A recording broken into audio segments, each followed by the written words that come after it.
Joining us now with stories trending around the world is Anieze Osakwe, who has just been, I don't want to use captured, by somebody's son. Captured. Wow, strong words. That's a very strong word. It's strong words, but you're not wrong. But it's good news. Yes, it for is you. good And news. it's a milestone. Yes. And we are very happy for you. Thank you, Dr. Good to see Abachi. you. You too. Good morning. Good morning, Vambai. Good morning, fiance. You unleashed this, this news. We must celebrate. It's Yes. a fantastic thing. Thank you. Thank you so much. Good morning, Rufai. Morning, Anieze. Congrats again. Thank you so much. Good to be with all of you. And good morning to everyone out there. Thank you all for starting your day with us. And we begin what's trending with people reacting to a familiar name in Nigeria's presidential races, former Vice President Atiku Abubakar, saying he won't back down from the 2027 race. Now, this matters because it means he could be going head-to-head with fellow ADC candidate and former Labour Party candidate Peter Obi. In a statement put out on Tuesday by his media advisor Paul Ibe, Atiku also blamed President Tinubu for working to eliminate any opposition. He stated in part, "This administration has not only inflicted widespread hardship, but has pursued a calculated effort to eliminate political alternatives. The objective is clear: a creeping de facto one-party state. Let it be stated plainly. The ADC is on a national rescue mission. Former VP Atiku Abubakar, alongside others, is central to this effort. Any call, overt or covert, for Atiku to step aside is a gift to authoritarian ambition and a betrayal of the Nigerian people." He adds, "When the time comes, all qualified aspirants will present themselves freely. No one is stepping down. If anyone should step aside, it's President Tinubu, whose leadership has become a national liability." From 1993 to 2007, 2011 to 2015, 2019 and 2023, 2027 would make it the former vice president's 7th time going for the top job. And I'll take some reactions before coming to you, Rufai. The first person says, "Atiku, everyone can run freely, sounds good on paper, but in practice, ADC politics have always been about who controls the machinery. Free competition is meaningless if the party elite already decides the winner behind the scenes." Then Adele said Atiku would probably be 80 years old by 2027, so he obviously knows that he doesn't have the strength and ability to lead Nigeria. A good dancer must know when to leave the dance floor. Let's see how everything plays out. So we'll get to Jonathan in a moment, but let's talk about this statement from the former vice president, his media advisor. How should we be looking at this? I mean, is it time for him to leave the dance floor? No, see, I mean, there are people, there are leaders that are older. You know, Atiku has a right to run. He has a right to his ambition. People can say because of sentiment, yeah, so he's old and all of that. No, people have the right to run. But I think the point I want to happen is this. There's a gentleman's agreement, not written in black and white, that it's the turn of the South,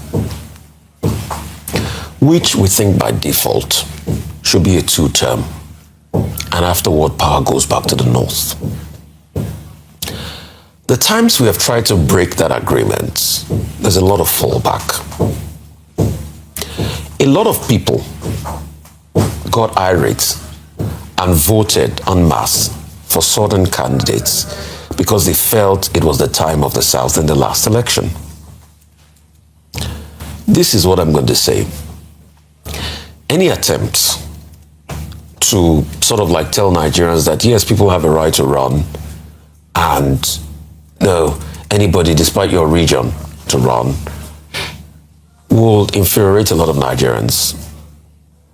And I'm beginning to hear some Nigerians say that any attempts to play this, they will not be happy about it. And we should be careful. I know these things I've said today will be taken out of context, will be controversial, it will trend. See, ideologically, I do not think your region should determine where the president will come from. I think it should be the best competent person to rule Nigeria or to lead Nigeria. I don't like to play this politics. But it is a sentiment that has now become obtainable. And when we deviate for that sentiment, people feel that some people are trying to feel they have more autonomy than some. And I think, let me set it down here, because this thing I'm saying today will open the floodgate for the debates for this electionary cycle that has started again. So let us all watch it. And with due respect, in the coming days, you're going to see reactions. And the reactions will be, you have no right to say that. It should be the turn of our region too. It is not only the South, and people are open to it. But I am just relaying some of the sentiments I've started hearing people say. That if it's an agreement where somebody from the South does 2 terms and afterwards keeps it to the power goes back to the North in 2031, and any attempt to break that in the middle will let people feel otherwise. And I think we should just put that in this conversation. So I'm ready for the backlash. I've said what I said. He said what he said. And let's stay on politics for a quick moment, because meanwhile, we have former President Goodluck Jonathan also making it clear that he, however, is pretty optimistic about the state of the People's Democratic Party, with comments just yesterday that it's alive, it's strong, and resilient. Now, the former president said this while meeting with members of the PDP National Working Committee, and it was led by the national chairman, Dr. Kabiru Turaki, in his private office in Abuja. Now, the main purpose of this meeting you see here was twofold. One, to figure out how the party can reconcile after months of internal battles, and how to reposition themselves ahead of 2027. But according to Jonathan, it's possible. Turaki then spoke to the public, reaffirming Jonathan's commitment to the party. Let's watch. Instead, as usual, for his support, for his guidance, for his advice, as always. And we have his assurance that he's still a card-carrying member of the People's Democratic Party. He's still active and will even be more active these days. There you have it. And, you know, Dr. Abati, I'll come to you on this, because how much do you think Jonathan's involvement with the PDP at this point can really move the needle for them? Where does the party stand right now?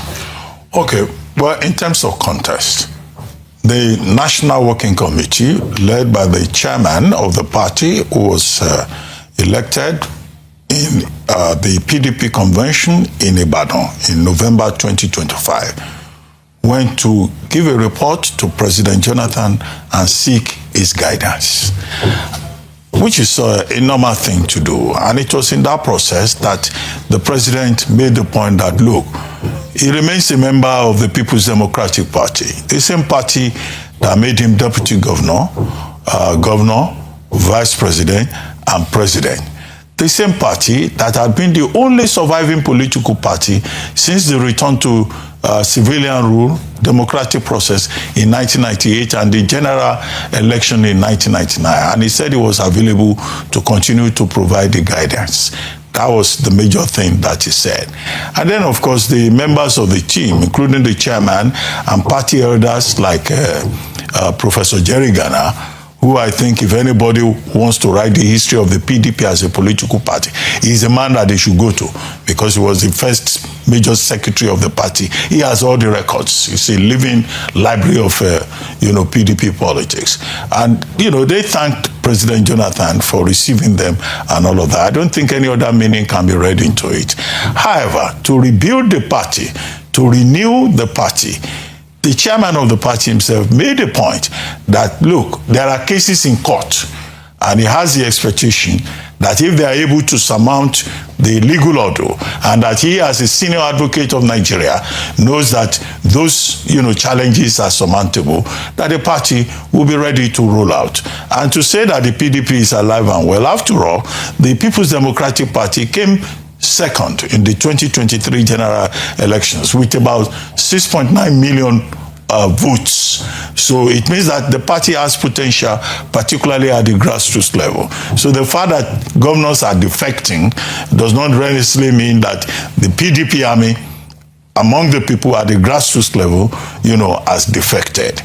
Those are the details that I think we can note. However, as for former Vice President Atiku Abubakar, well, he says he's going to run again, and that the leader of the APC candidate, the candidate should emerge through an open, competitive process, which is what should happen ordinarily. And we know already that we have a three-way tussle now within the ADC: Atiku Abubakar, Peter Obi, and also former Minister Rotimi Amechi. As for the people saying Atiku should not run, they cannot dictate to him. There is nothing in the Constitution that says he's not qualified. Yes, he may have run about 6 times. The other 2 times, making it 7, were times he contested in the primaries. He has also been on the platform of the, was it the SDP originally, the AC, and then also the PDP. Now he's in the ADC. After a fashion in Nigeria, where people just move from one platform to the other to achieve their ambitions. As for he being a perennial candidate, well, look at the example of Abraham Lincoln. Abraham Lincoln became president of the United States in 1860. He had been running for office, House of Reps, Senate, and failing until 1860, when he now emerged as president of the United States. Maybe Atiku Abubakar is following the Abraham Lincoln model. Who knows? You know. But what we want is that in Nigeria, the region that was being referred to, I think we should get to a point whereby we don't play regional politics, where there must be a sunset clause to rotational presidency, where the leadership of Nigeria is not about where you come from or the amount of money you have, but about meritocracy, competence. We have properly educated, knowledgeable people in this environment. Gradually, we are chasing all of them away from the public sphere because the place has been taken over. You can be in this country, a tout will just become a governor. A man who has never worked in his life will suddenly show up in the House of Reps or the Senate to go and do what? To warm the bench. And before you know it, we will sit down here, we will be calling them distinguished senator. Somebody who does not even have a distinguished brain. So we need to reverse, you know, that kind of situation whereby it's our 12th 11 that get to positions of authority and they begin to live conspicuously, going about in convoys, using a security that should be protecting the Nigerian people. That kind of situation is not what the ideal of democracy projects. It is the hope that competent people will lead the country. So we should keep talking about meritocracy. Those who want to go into political office, they can go. But we, the people, must choose wisely. And we must be given the opportunity to choose wisely. And that's why voter education is important. Don't go and vote for touts and bus conductors to come and conduct the bus of Nigeria. No, you will most likely, you see, with the kind of political structure. Yes. 7 out of 10 times, you most likely vote for a tout. That's why we say vote wisely. No, it's not by saying vote wisely. Okay. Because the political structure throws up violence. The political structure shows off dictators and throws off those that can spend money. So a tout, once it gets money, once it gets violence, so most likely, until something shifts down the line, you most likely vote for a tout. So don't be surprised. Well, that's why we're talking about electoral reform and an enabling environment and meritocracy. We can't continue like this. Absolutely, we can't. Such good points. Yeah, some of these local government chairmen, do you even know your local government chairman? Right. Is he the local government chairman? Yeah. No, at least you should know ministers. You should know ministers. We all did the social studies. They used to call it civics. They would tell you the minister of this, the minister. Is it people that can't even tell you where they are from, their origins, what transpired at the back end? No, you know, if you're a Nigerian, you're a Nigerian. Yes. You know, we shouldn't. Section 42 says you cannot discriminate on the basis of ethnic extraction, place of extraction, religion, or belief. I don't even care about that. As long as you have the competence and you are committed to the Nigerian ideal. Absolutely. Competence is key. And from politics, let's stay in Abuja, where calls for justice are growing stronger after the killing of nurse Chinemerem Chukwumeziem of the Federal Medical Center in Jabi in Abuja.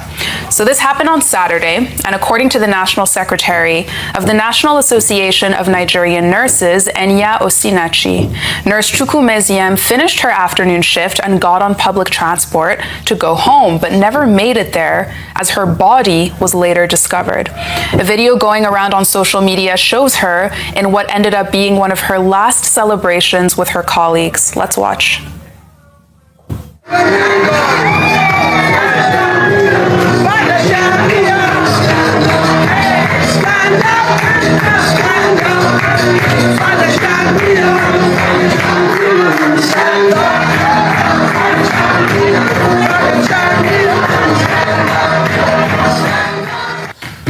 May her soul rest in peace. And this tragedy has brought to the fore conversations around the need to protect already stretched healthcare workers. And as of now, we have not seen a statement from the Nigeria Police Force or FCT Police Command, but we will keep watching. And I'll just take one reaction from one of her former colleagues. Friday says, in a failed state, Nurse Chinemerem was killed by one chance operators in Abuja on her way home from afternoon duty, not from a club at midnight. The Nigerian state keeps failing us, yet some politicians don't want us to ask for what is legitimately ours. The hallmark of governance is to provide security for lives and properties, and this seems to be a challenging task for the government to achieve. Rest in peace to a great colleague. And Vinbai, again, may her soul rest in peace. This is such a sad story, but how should the public be seeing this? Something like this taking place in Abuja or anywhere really across the country. It's shocked so many people. It's absolutely unacceptable, and it's one too many incidents, especially in the FCT. And the context with which that last tweet you read, you consider this, young lady, hardworking woman, a midwife, just closing from afternoon shift, broad daylight. It reminded me of Somi because she was in the comfort, the safety of her home. So that means that you're not safe anywhere at any time of the day, because we usually associate all these ills with, moving at night and so forth. But if you can't move safely and if you can't be safe in your own home anymore, then what exactly are we doing? Several issues here. The fact that she's a midwife, and we know that Nigeria has one of the highest maternal infant mortality rates. So she is a VIP as far as I'm concerned in the healthcare profession, because the statistics say that the loss of one midwife affects 150 to 200 pregnant women in the system. And we already know the challenges and the pressure that are there, that already exist. We know that the resident doctors are preparing to go on strike as well. So the pressure within the healthcare system itself is already massive, without adding the pressure of, will I get home safely? It's unfair and it's unfortunate. Now, the other angle is the angle that I'd spoken about earlier when Rotis was here doing the business segment, which is around social policy, which is around the fact that the reason why people are kicking back against, tax and, having to pay their tax, hand over their hard-earned money, is because people don't have the confidence or the trust. There is no social contract that says that goods and services due to me as a citizen will be delivered. Because under normal circumstances, there should be a well-functioning transport system, especially in the capital city of one of the biggest nations on the African continent. You would expect that there's a service that moves. Now, when I was in Abuja, I remember someone pointed out to me that, yes, there are some bus stations, some bus terminals that had been inaugurated, commissioned, they're said to be operational, but you never really see the buses on the road.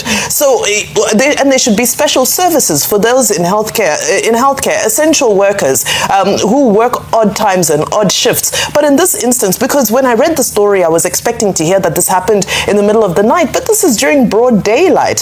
So, my condolences to her, to the family, to the entire medical fraternity who've certainly lost somebody who was a bright star and just beginning in her career. Reading some of the tributes from her colleagues, her friends, and her family was just heartbreaking, because we are losing some of our finest and our most promising to things that are highly preventable. This issue of one chance, especially in Abuja, is totally out of control, and there's no reason for it whatsoever. And I hope the Minister of the FCT can return back from his, his tour of Rivers State to give a marching order on the ground with regards to, whatever security infrastructure. Yes, he doesn't control the police, but there are interventions that he can make as a de facto governor, if I may call it that, of that area. Just a caveat. No, this is an unfortunate incident, but it has nothing to do with the Minister of FCT going back to Abuja, because some people have expressed that view. They say, Wike is in Port Harcourt, he should be in Abuja. It has nothing to do with it.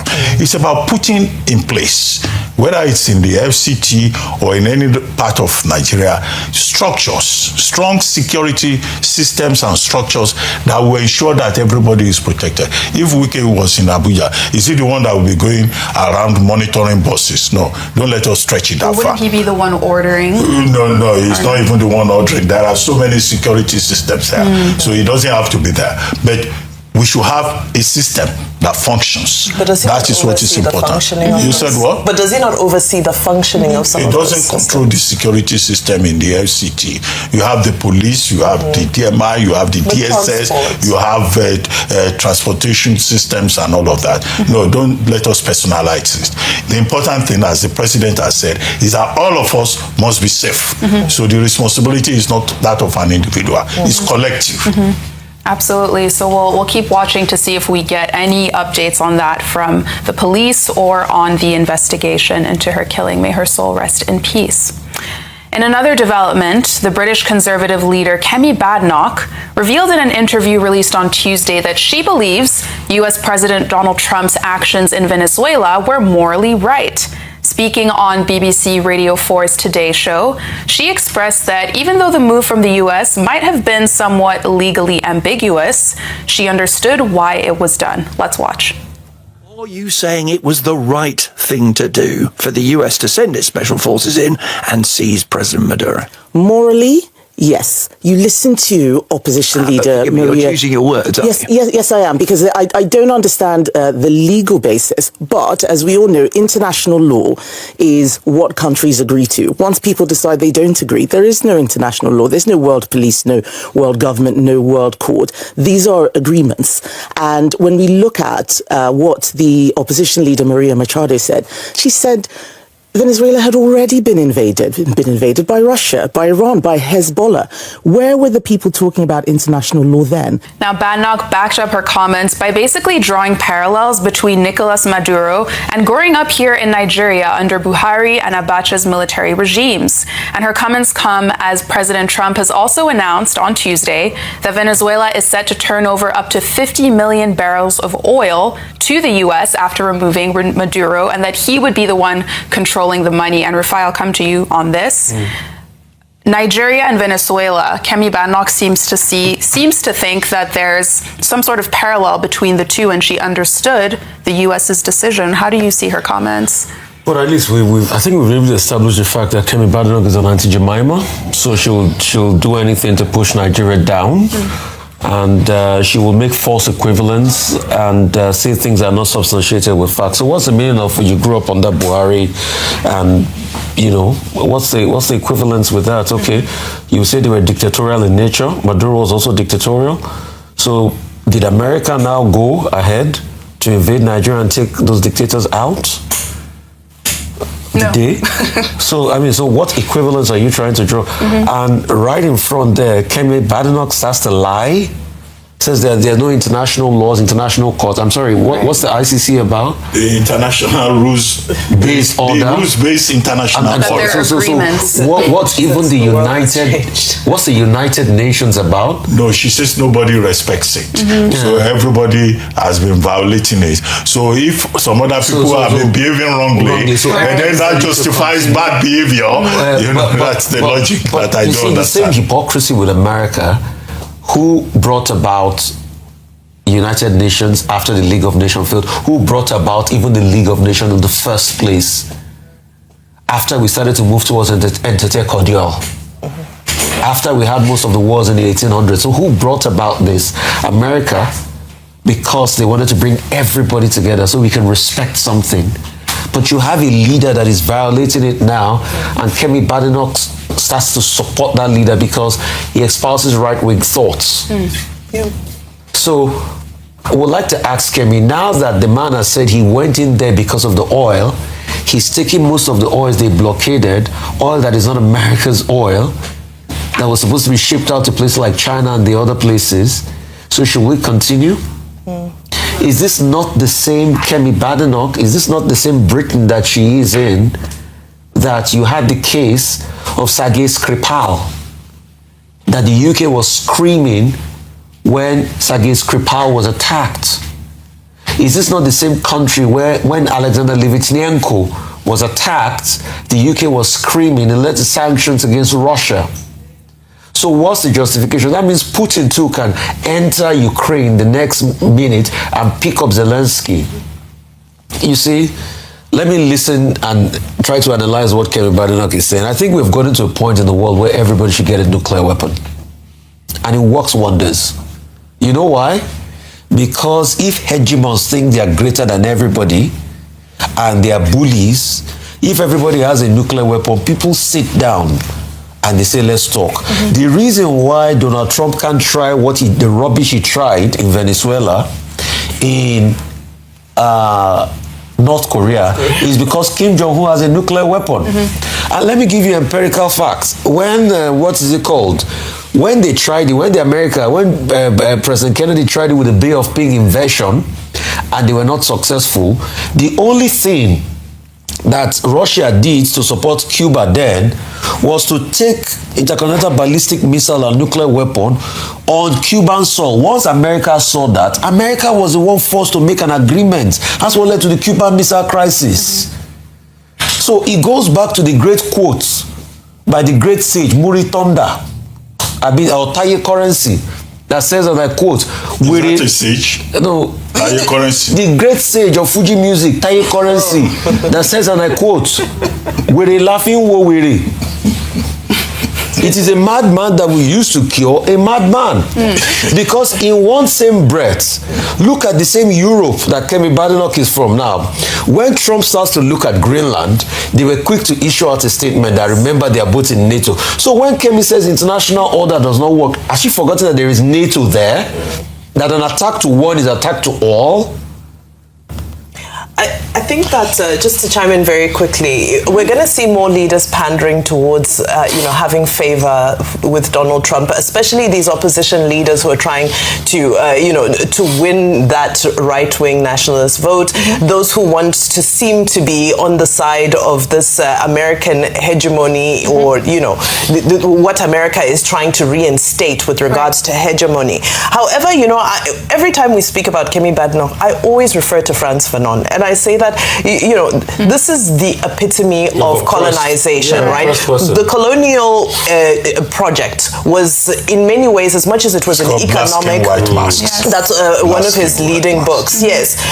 The epitome of the colonial project, he argues, was psychological. As much as there's the economic side, there's the psychological side. And, if you read this book, he talks about even language and the way we speak, and how if an African travels to, in his sense, because they were Francophone, he said if an African man travels to France and comes back to the islands, they speak their French with a different, and to them, if they're speaking like mainland French people, then they're superior. How does this connect? It connects with the fact that I'm not surprised that somebody like Kemi Badenoch, who likes to sort of pander to colonial sentiment, would be endorsing what is in essence a colonial project, because the US has colonized Venezuela. It is no different from what we saw a century ago happening around the world. And that is why there's anti-imperialist and anti-colonial forces that are now rising up across the global south, not just in Latin America. And unfortunately, mainstream media won't show you that. The fact that even those who oppose Maduro in Venezuela are now calling for his return because they're saying that they don't want to be an American colony. So I'm not surprised that, somebody who's fulfilled builds the colonial project psychologically would be, supporting and praising the resurgence of imperialism in the world as we know it today. Okay, let me just say this very briefly. Now, while I dismiss Badenoch's false logic, and false comparisons, and a lack of understanding of international rules-based order. Obviously, she's ignorant about the basic theoretical underpinning of that system. But there isn't much difference between what Kestama said and what Kemi Badenoch has said. It's just that she's more graphic, she's more enthusiastic, she's more opportunistic in stating the matter on the basis of Trump's invasion of Venezuela. And I think the understanding is simply that the British, they don't want to offend their ally. They are very good friends. So Kestama says, well, I don't have all the facts. I'm still studying. They took a cautious approach. Kemi Badenoch went a step further as leader of the opposition. I said, what Trump did was morally right. Now, not too many people agree with that, but this is Britain sucking up to the United States, and Kemi Badenoch let the cat out of the bag by saying, all she wants is just a strong Britain. Maybe perhaps it's in the interest of Britain, whether it's conservative or Labour, to be seen to be very friendly with the US. After all, they are not slamming them with heavy tariffs, and there are other considerations in terms of energy and trade that they are still working on. That may be where she's coming from. However, when it came to Greenland, she told the same line as Kestama and the other European states who only yesterday issued a statement to say that a threat to Greenland, which is a territory of Denmark, will be a threat to the whole of Europe and will be a threat to NATO. Right. Because that could be the beginning of the collapse of NATO. So Kemi Badenoch, following that pattern, also spoke from both sides of the mouth. So you could say that she's just being clever by half. Dragging Nigeria to it has become some kind of fixation, which I think maybe someday will disappear.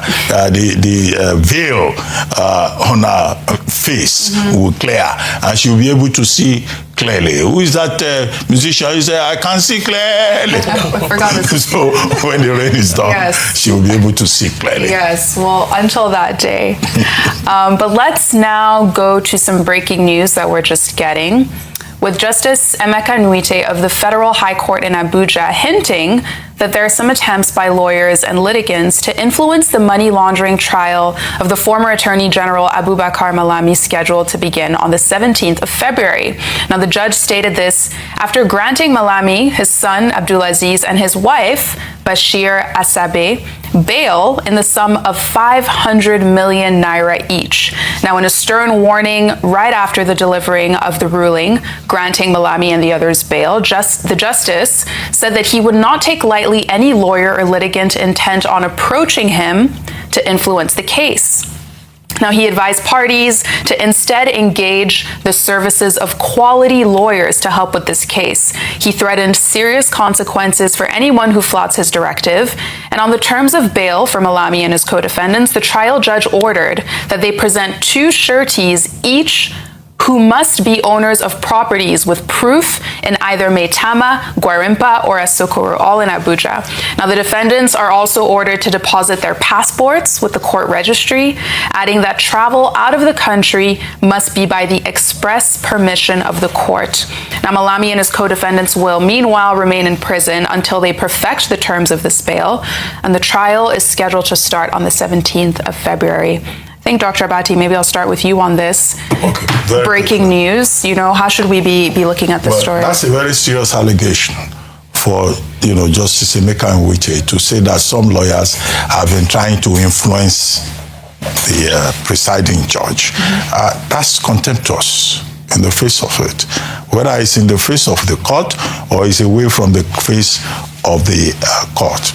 So, and as a presiding judge, he has the right, to charge people for contempt and to sanction them. Because lawyers are trained to be officers in the temple of justice. Now, whether you are standing for the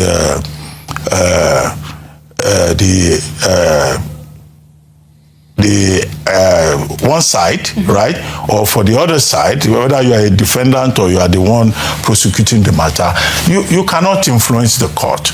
And that's why the independence of the court of law is very important. And every lawyer is supposed to know this. In fact, it will be an ethical infraction for you to approach a judge and to try to influence him. And this is part of the basis of the corruption that people talk about in the justice administration system.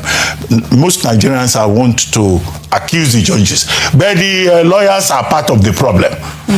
All this, there are ambulance lawyers, there are, lawyers who try to exert influence instead of focusing on their law books and how to present a case in court. So the learned judge is pointing to something that is a problem within the justice administration system.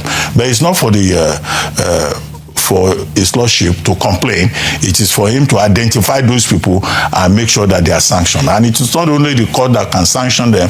The Nigerian Bar Association also has a disciplinary committee that can also intervene. In fact, in more serious situations, the names of such persons, depending on the gravity of their offenses, can be struck off the register.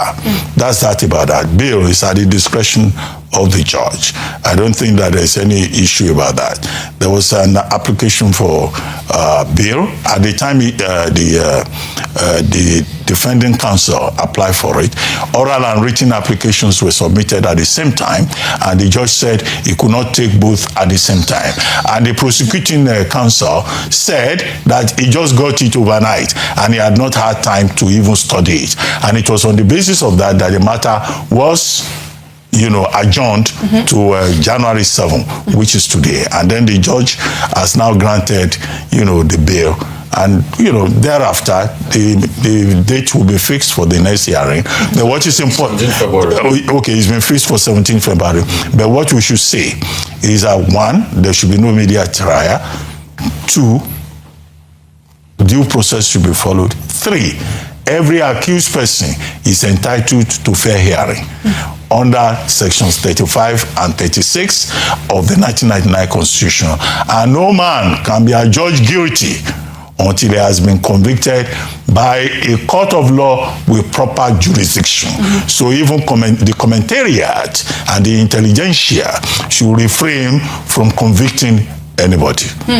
Very good points. We'll keep watching that, especially for that next hearing, 17th of February. There's a story that the same circumstance at which that nurse died, another lawyer died like that about 2 days ago in Abuja. I've gotten 2 messages like that. Okay. I'll have loved to speak about that because we need to fix that. Maybe for tomorrow. Yeah. Absolutely. Very good point. Now, very quickly, before we take our good news report, we'll briefly highlight our photo of the day, posted on the Instagram page of the Super Eagles player Ademola Lookman. So Lookman shared this photo of himself with his teammate, Victor Osimhen, on Tuesday with the caption, "Together Always." It comes after crowds and fans saw outbursts between the two of them during their game against Mozambique on Monday. Now, football fans had come for Osimhen for his treatment of Lookman during the game. And, also yesterday, we had officials of the Nigeria Football Federation disclosing that any beef between the two of them has been resolved, with the team now focused on Saturday's quarterfinal game with Algeria in Marrakesh. But now let's take our good news report. With history being made at the Nigerian law school because President Bola Ahmed Tinubu just approved Olubemisola Odushote to become the first woman to ever lead the institution since it was first created in 1962.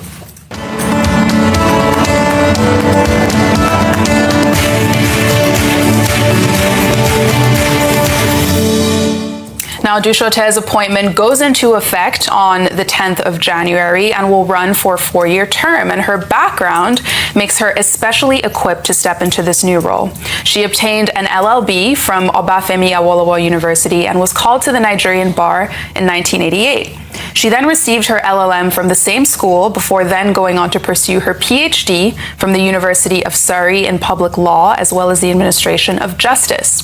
She joined the Nigerian law school back in 2001 and has worked in an array of critical roles since then, including as the head of academics and head of campus.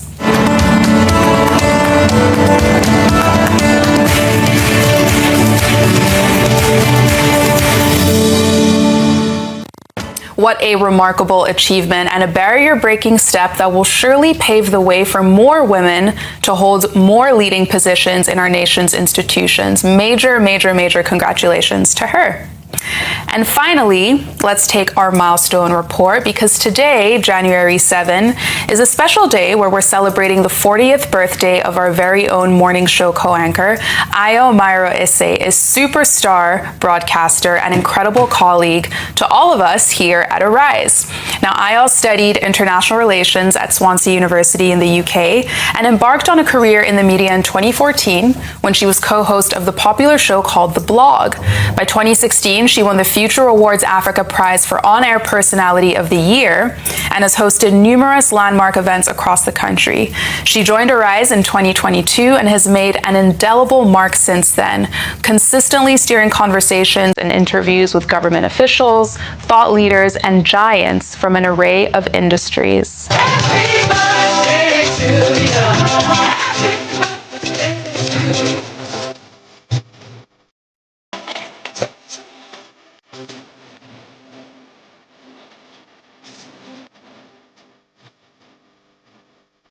And just from all of us at Arise News, we wish Ayo a very happy birthday and an incredible, incredible year ahead. Happy birthday, Ayo. Happy birthday, Ayo. Thank you all for your great analysis, and happy birthday to Ayo. yeah, bless you. Yeah. Just to make the point that Ayo is going to provide implications. Oh, and she's up to the task.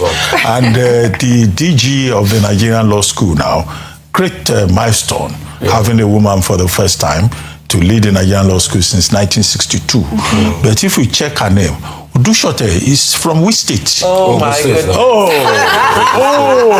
Ogun State again. You know, so a woman champion from Ogun State. Yeah. Excellent. So I'll do drinks on the house on behalf of